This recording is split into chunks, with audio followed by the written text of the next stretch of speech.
How's it going, guys? Today we're going to be looking at kit number 21 of our Godzilla Deagostini RC build.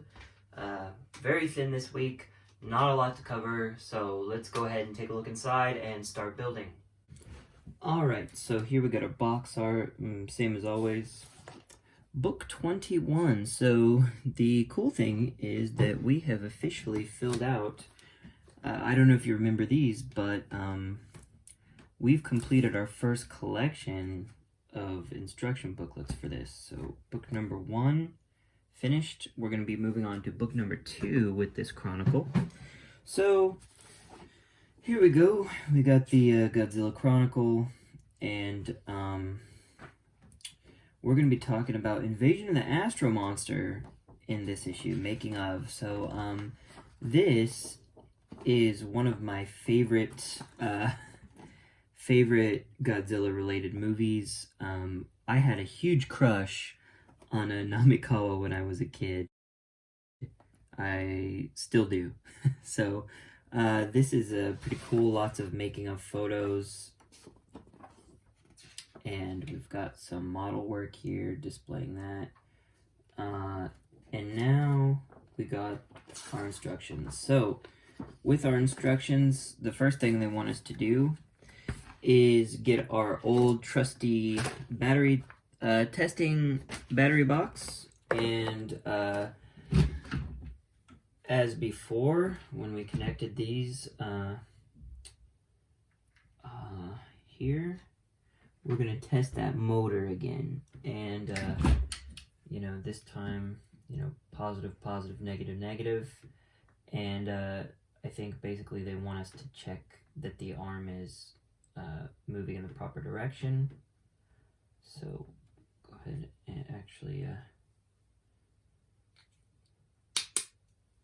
alright, we got the one battery in. Moment of truth. Second battery.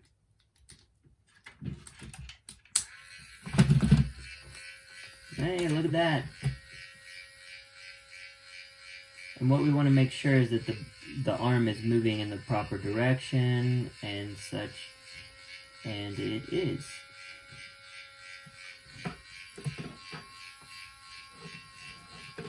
Cool. Now, if you remember last week, we had a problem where they sent us the wrong part for Godzilla's right arm. So we got a letter into Deagostini. They said that they'd be sending us a replacement part, and it would come in about 3 weeks.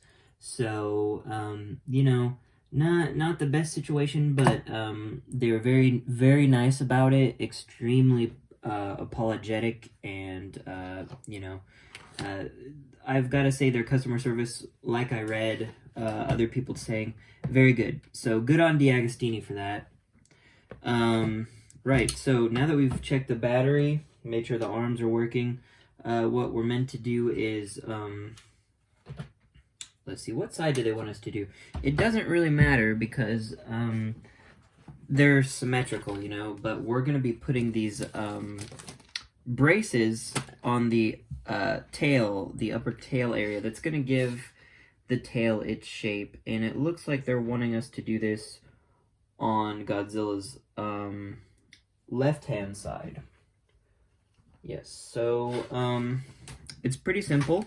All we're going to need today is some white glue, some rubber bands, which already come in here, and the pieces. So just adding some structural integrity to the Godzilla. Now, these are already numbered. Give me 1 second. Alright, so as you can see here, they have little numbers on them, 1, 2, and 3. So, you know, that's the order you should apply them. Let me get these out of here.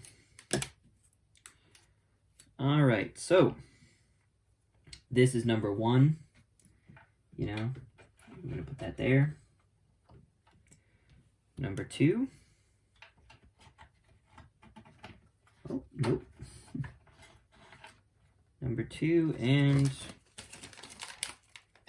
number 3 is the thinnest one.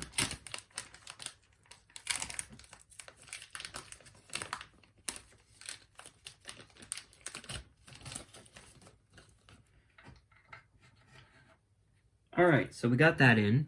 1, 2, and 3. Now we have this piece, which is the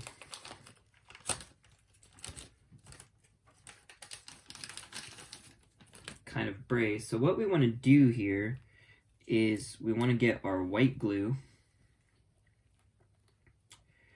and we want to apply this in all the spaces where these will join the body. So, you know, here, here, and here.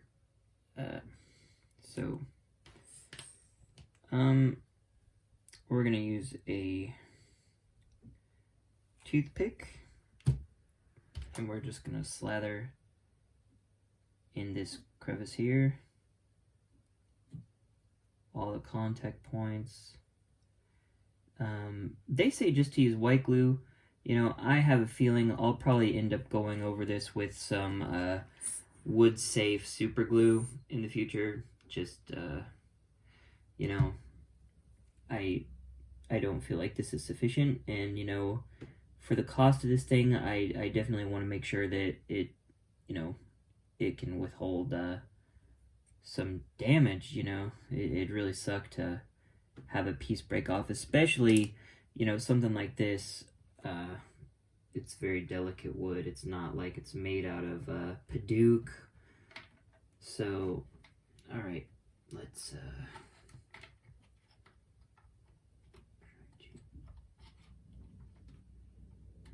okay. So yeah, we're just gonna fit this in here, and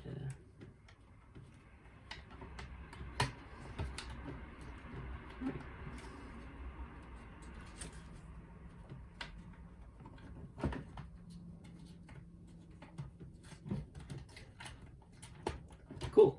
All right, so we've got it fitted down in there. Now we're gonna take our rubber band that came with this. If no, we're not. It's not long enough. So you know, no worries. We'll find a different set of rubber bands. But what we want to do is we want to band this area just to keep some pressure on it while the glue dries, right? I'll find another one in a minute. So basically, that's where we're at. We saw the arm working. That was really cool to see. We got this side brace in. I assume next week we might work on the next one. Let's check. What are we up to next week? Next week looks like, yeah, next week same thing, other side. So $40 worth of thin pieces of wood. Oh Christ, this is an expensive kit. Anyway, we'll see you then for the thrilling conclusion of these braces. Until then, thank you so much for watching. Please like, comment, and subscribe. Let me know if you enjoyed this video, and we'll see you next week for kit number 22. Thanks. Bye.